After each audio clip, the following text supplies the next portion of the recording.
Hello hello sir, welcome back to my YouTube channel. मेरा नाम है सागर और आज हम लोग स्टार्ट कर रहे हैं सर नया chapter which is issue of shares. तो issue of shares is a very important topic, contains a lot of weightage from the second book. ये वॉल्यूम 2 का चैप्टर है। टीएस ग्रेवाल से हम लोग सॉल्व करें सारा इलस्ट्रेशन।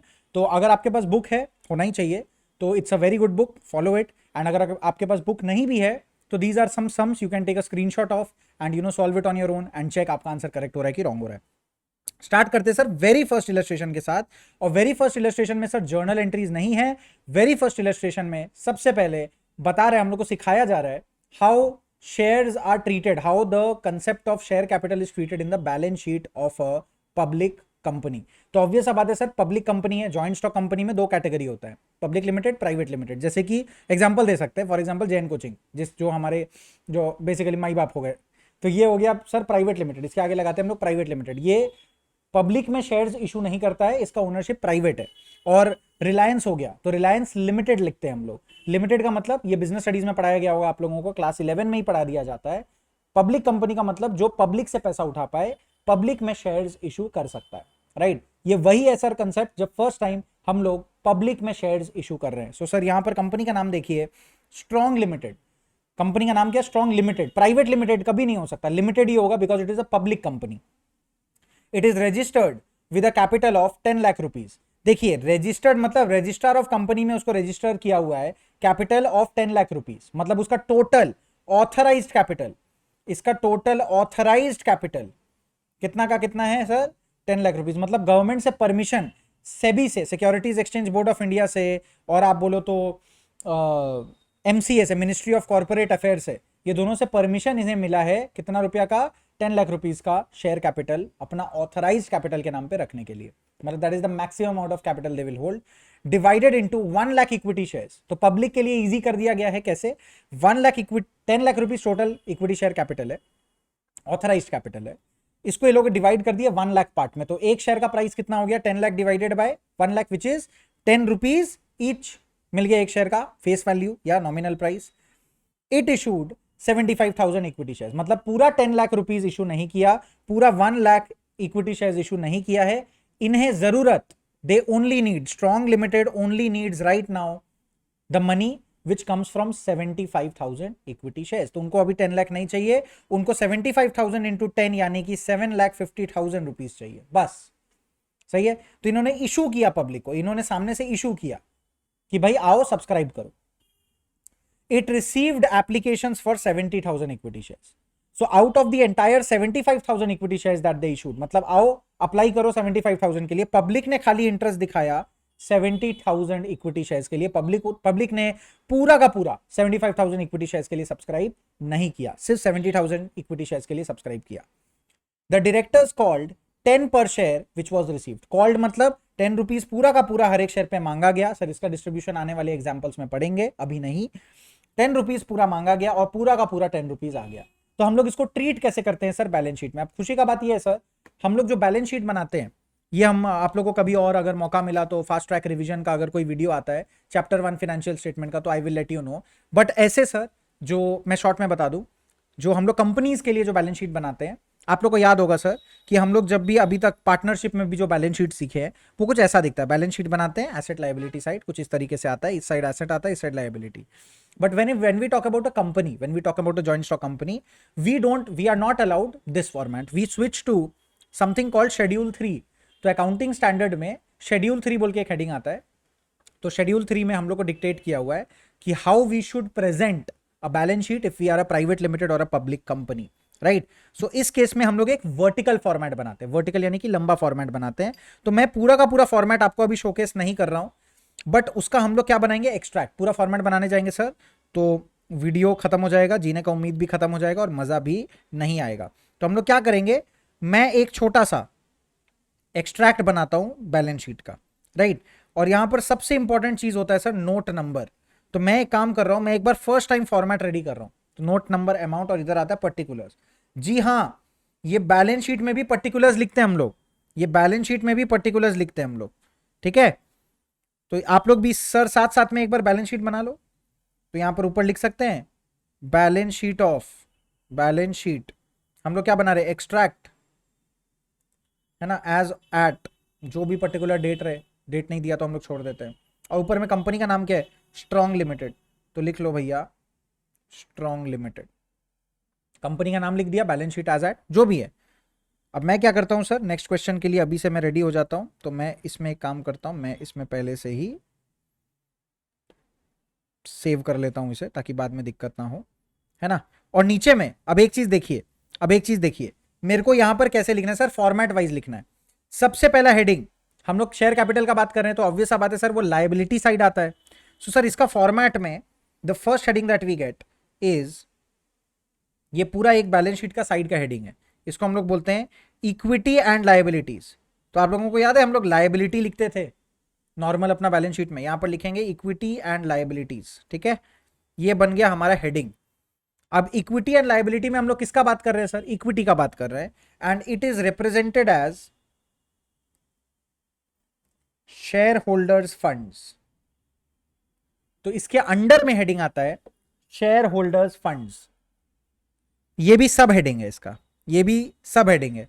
अब इसके अंडर में, अंडर शेयर होल्डर्स फंड आप लिखेंगे सर शेयर कैपिटल,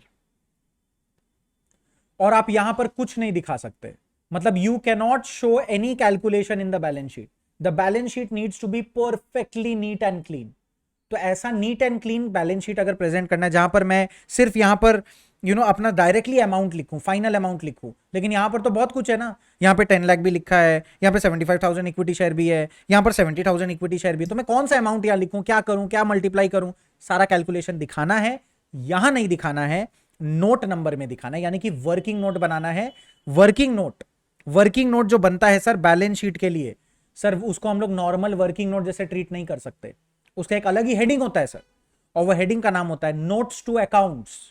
उसका हेडिंग का नाम होता है sir notes to accounts. You can not write working note, ये वर्किंग नोट नंबर नहीं है, नोट नंबर है, और इसके लिए भी फॉर्मेट गवर्नमेंट ने प्रेस्क्राइब किया हुआ है हमें कैसे बनाना चाहिए। तो यहां पर हमारे पास तो एक ही नोट बनेगा, नोट नंबर 1। अब कंटिन्यू करते हैं इसका पूरा डिटेल्स, अमाउंट तो मेरे को भी नहीं पता, अमाउंट तो निकलेगा, तो सर कैलकुलेशन शुरू करते हैं यहां पर, ठीक है। Mainly this balance sheet is not about working the question out, it is 100% about presentation. तो अगर इस तरीके का क्वेश्चन आता है आप समझ जाइए आपका प्रेजेंटेशन टेस्ट किया जा रहा है, आपका नॉलेज को टेस्ट थोड़ा कम किया जा रहा है, बिकॉज प्रेजेंटेशन का ही इतना ज्यादा मार्क्स है। तो आप यहां लिखेंगे ऐसे notes to accounts, note to accounts बोलते हैं, नोट्स टू अकाउंट्स बोलते हैं, जो भी पर्टिकुलर्स लिखने का जरूरत नहीं है, मन है लिखो, नहीं मन है मत लिखो, कोई फर्क नहीं पड़ता। यहां पर पहला नोट है तो नोट नंबर 1, सबसे पहले क्या लिखेंगे, नोट नंबर 1 किसके बारे में हम लोग डिस्क्राइब कर रहे हैं, शेयर कैपिटल, तो हेडिंग लिखेंगे हम लोग शेयर कैपिटल। मजा आ रहा है आप लोग को, लगेगा अब अरे अब तो हो गया, अरे अब तो हो गया, अभी तो हेडिंग लिखे हैं। Now for no reason whatsoever, कोई भी रीजन के लिए नहीं, लेकिन हम लोग को अकाउंटिंग स्टैंडर्ड बोल के रखा है, अकाउंटिंग स्टैंडर्ड हो गया माई बाप, माई बाप, माई बाप का मतलब समझते हैं, माई बाप का मतलब इससे ऊपर कोई नहीं, उसका सुनना पड़ेगा, समझ आया। तो अकाउंटिंग स्टैंडर्ड हम लोग को बोल के रखा है कि शेयर कैपिटल जब आप नोट्स टू अकाउंट्स में लिखेंगे, और लिखना ही पड़ेगा, उसमें आप ऑथराइज्ड कैपिटल दिखाएंगे for no apparent reason, you will have to show every stage, यानी कि आपको authorised capital, issued capital, subscribe capital, सबका सेग्रीगेशन दिखाना पड़ेगा, इवन दो वो बैलेंस शीट में नहीं जाएगा, लेकिन वर्किंग के लिए बनाना पड़ेगा, ऐसे ही मजा आ रहा है इसीलिए, समझ गए। तो सबसे पहले सबसे बड़ा कैपिटल कौन सा होता है, ऑथराइज्ड कैपिटल, तो आप सर सबसे पहले नोट करेंगे ऑथराइज्ड कैपिटल, ये बन गया उसका सब हेडिंग, ऑथराइज्ड कैपिटल बन गया उसका सब heading.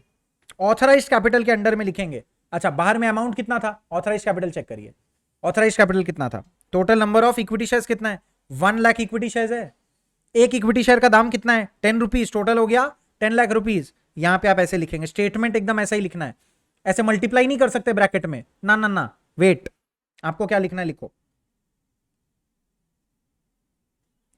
1 lakh equity shares of ₹10 each, बस ये स्टेटमेंट लिखना है। और इसके ठीक पैरेलल में, इसके ठीक पैरेलल में आपको इसके ठीक पैरेलल में अमाउंट लिख देना है 10 लाख। ओके सर, इसके ठीक पैरेलल में आपको अमाउंट लिख देना है 10 लाख। ये बन गया ऑथराइज्ड कैपिटल। अब ये ऑथराइज्ड कैपिटल कहीं नहीं जाएगा, तो दो ठो लाइन टान देंगे यहाँ पे, because we don't need to add it, we don't need to subtract it, we don't need to solve anything in it. ये बस एक स्टेटमेंट है कि इस कंपनी का ऑथराइज कैपिटल इतना है, बस ये दिखाना जरूरी है क्योंकि हम लोग को लॉ बोलता है। समझ में आ गया, अकाउंटिंग स्टैंडर्ड बोल रहा है, बस जिद है उसकी, मानना पड़ेगा। चलिए नेक्स्ट, अब नेक्स्ट हेडिंग इसके अंदर में आएगा, हेडिंग लिखिए इशूड कैपिटल। इसके अंदर में हेडिंग लिखेंगे इशूड कैपिटल। तो कितना इशू किया ये बताओ, कंपनी ने इशू कितना किया था? कंपनी को भरोसा था कि हम लोग 75,000 इक्विटी शेयर्स इशू करेंगे, सब्सक्रिप्शन आ जाएगा। तो यहां पे आप लिखेंगे इशूड कैपिटल में 75,000 equity share. Sir equity equity बार बार लिखना पड़ेगा क्या? एकदम लिखना पड़ेगा, क्योंकि सर शेयर कैपिटल में और एक वैरायटी आता है, उसको हम लोग बोलते हैं प्रेफरेंस शेयर। आएंगे उस पर भी अपकमिंग एग्जाम्पल में। 10 ही रुपया का है भाई, ऑफ ₹10 ईच। कितना आएगा यहाँ पे अमाउंट? 7,50,000। इसका भी 2 line, again it is not involve in any calculation, ये बस स्टेटमेंट्स है, बस स्टेटमेंट दिखाना पड़ेगा, स्टेटमेंट दिखाना पड़ेगा। उसके बाद लास्ट में अब यहां पर मजा आएगा, हेडिंग लिखेंगे आप सब्सक्राइब्ड कैपिटल। अब सब्सक्राइब्ड कैपिटल में भी एक सब वैरायटी होता है। I am so sorry, I know it's irritating, but क्या कर सकते हैं भाई, आप भी उसी फेज से गुजर रहे हैं जिस फेज से हम गुजर रहे हैं अभी। जितना इरिटेशन आपको होता है हमें भी होता है कि नहीं? लेकिन यही तो है, इसी के तो मार्क्स है, तो ले लो, क्या जा रहा है। अगर ये लाइन टानने से और 2-4 वर्ड लिखने से आपको कल का दिन 1,00,000-2,00,000 रुपए का नौकरी लगता है, खराब है क्या? चलो, सब्सक्राइब्ड कैपिटल। तो सर सब्सक्राइब्ड कैपिटल में एक वैरायटी होता है जहां पर जो पब्लिक सब्सक्राइब करता है, कभी कभी वो फुल्ली पे करता है और कभी कभी वो फुल्ली पे नहीं करता है। तो सब्सक्राइब कैपिटल में पहला सब हेडिंग लिखेंगे आप, सब्सक्राइब्ड कैपिटल में पहला सब हेडिंग लिखेंगे आप सब्सक्राइब्ड एंड फुल्ली पेड। मतलब 10 रुपया मांगा, 10 रुपया मिला, सब्सक्राइब्ड एंड फुल्ली पेड। अब इसके अंडर में अब आप डिस्क्राइब कर सकते हैं कितना, 70,000 ना, कितना पब्लिक कितना सब्सक्राइब किया, 70,000 equity shares, received applications for 70,000 और सारा पैसा दे दिया। अब आप इसमें लिखेंगे 70,000 equity shares of ₹10 each, 75,000 equity shares of ₹10 each, 70,000 sir, 70,000 equity shares of ₹10 each। Amount कितना? 70,000 इंटू 10 यानी कि 7 लाख। 7 लाख। यहां पर अब 2 लाइन टान लो, क्योंकि कोई ऐसा तो कुछ नहीं है कि किसी ने पैसा नहीं दिया, ऐसा कोई कॉम्प्लिकेशन नहीं है। मैं इलस्ट्रेशन 1 में हूं तो मैं ओपनली बोल सकता हूं, I can not use words like calls in arrear, calls in advance right now, आपको समझ में नहीं आएगा, प्रोवाइडेड आप इलस्ट्रेशन 1 में हो एकदम ओबीडियंट बच्चा जैसे। तो कोई कॉम्प्लिकेशन नहीं है क्वेश्चन में, इसीलिए we'll just write the figure. अब बैलेंस शीट में सर ये वाला फिगर जाएगा, ना ये फिगर जाएगा ना ये, बैलेंस शीट में ये वाला फिगर जाएगा 7 लाख। तो अब यहां पर आप लिखेंगे फाइनली अपना अमाउंट विच इज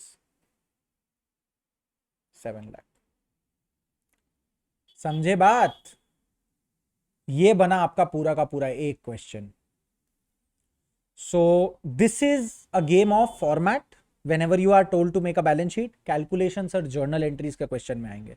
तो आई डोंट थिंक इलस्ट्रेशन 1 को लेकर ज्यादा ज्ञान और देना कुछ जरूरी है, बिकॉज और बहुत कुछ पेंडिंग है, अभी बहुत लंबी जर्नी अभी तय करनी है शेयर्स में, साथ में करेंगे, कोई दिक्कत नहीं है। चलिए भाई आज के लिए यहीं पर क्लास को रैप अप करते हैं और सर नेक्स्ट क्लास में मिलते हैं इलस्ट्रेशन नंबर 2 के साथ। टाटा बाय बाय, जय हिंद।